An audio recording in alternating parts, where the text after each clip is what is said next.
Welcome to a special edition of the Daily Forkast, November 10th, 2021. I'm Angie Lau, Editor-in-Chief of Forkast News, covering all things blockchain.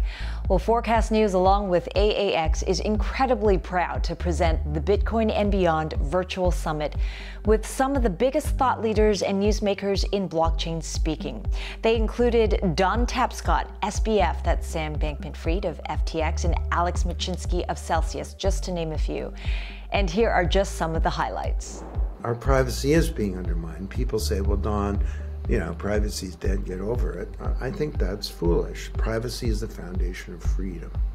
And we need to get our identities back and own them, not just have access, but own them so that we can manage them responsibly for our own benefit.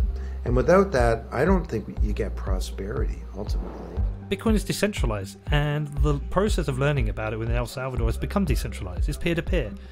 One person tells another person about Bitcoin. They explain how it works. They explain how to get it. They explain how to store it. And that to me surprised me as well, how quickly people have learned about it. Bitcoin adoption will be propelled by the emerging markets. And the reason for that is you've got about 4 billion people, 2 billion of whom are unbanked. So because of that numerical volume, I believe, as I said, it will drive Bitcoin adoption over the next decade. And therefore, to your question, more emerging markets will follow El Salvador's lead. Panama, Uruguay, Brazil already have matters in the works. And if there's really then one of the larger emerging markets countries adopting like India, for example, or at least getting close to that one, that will have a tremendous domino effect on that one. So I think this can be really on the brink of something exploding. So it does not matter whether you have an array of startups in your country or not, you could still tap into the entire financial power that software developers around the world are building for you. So why constrain yourself to only your geographic boundaries, and why not tap into this global powerhouse, which is Bitcoin? And I think that is what is going to motivate a lot of nations around the world. Africa and Latin and Central America are the regions where Bitcoin is needed the most. So for these people, it's a need. They need it, and they understand immediately what it can help, how it can help. Bitcoin has many use cases, but helping people to gain more freedom, to have empowered their human rights, and free themselves from corruption and these kinds of things, that's really life-changing and very important. We're going in full beast mode, and then that will turn into optimization mode, where miners will learn to do different things to optimize their, not only their operation, but their treasury management. And we'll see, more products be built around mining. The bigger picture is really often missed because Bitcoin mining is a small percentage of energy consumption worldwide, like a fraction of a percent. And if we are dirty, then everything is very dirty, right? It doesn't really matter if Bitcoin is 40% renewable or 50 or 60 or 70. What about the other piece of the pie? I think that is what people fail to look at.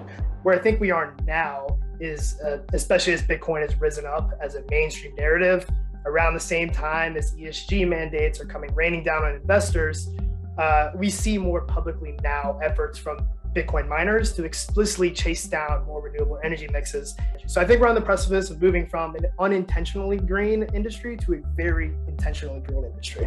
What I believe is when the certain blockchain or the whole crypto economy gets big enough, it makes a lot of sense to spend a couple millions to launch a couple backup nodes in space, just in case all the ground network shut down, because we have this isolated backup that can synchronize everything back again, right? So I think, it really, again, it's all about economics. See if the number checks out, and then we can totally do it, and then we are very much preparing for that. We hope to work in support of a user-owned internet, and I think Bitcoin is the biggest enablers of that. People own their value. It's portable, like you said. They don't have to worry about which country they're living in order to access it. So I think this, the power of Bitcoin and ownership go hand in hand. If we only build things people don't care about or want, then that's not going to do anyone any good. What I think about is like, what is it that people want? What is there a need for? And then how can we build that? Rather than saying, hey, I found this random product on the ground, I hope someone wants it. There's still a number of people who really sit in influential seats for policymaking for crypto that could not articulate just the key features and functions of this technology. And if you don't have an understanding of a technical level of Bitcoin, of blockchains, you're not going to be able to make informed policies. The one way to learn about crypto is to actually do it. To get involved, to touch and feel and learn how to trade, learn about NFTs, mint an NFT, explore crypto voxels and decentralized and all the things in between, because if you don't understand how things work, it's very difficult to discern between the real and the fantasy, if you will. Actually, the value is provable and it's just Metcalfe's law. And because there's more people on the network of Bitcoin, it has a higher value. But the real value of these things is proven out in the network effects. And it's once you get your head around that, it's much clearer, and you worry less about thinking about what is the inherent value, because what you're doing is you're getting 150 million crypto users around the world are actually voting in real time. Mm-hmm. They're telling you where they see the value accrue. Bitcoin is probably 10 times safer than Ethereum because the difficulty to crack a much older blockchain is logarithmic. It's not a linear. So for a lot of users, a lot of institutional users, when they look at the safety of the asset and the maturity of the blockchain, they view Bitcoin as a much safer, not a little bit safer, but a much safer asset. And for them, Ethereum is more venturing into a higher risk asset. There are still tons of scams out there, and most of these projects are destined to fail. But this is how startup entrepreneurship works, right? Like we should expect that most blockchains will fail. We should expect that most coins will end up at zero, and still there will be several that change the world. And so I embrace that now. We're now at last seeing individuals and firms with a more positive response. But I think we're going to go one step further. I think, I want to bring them.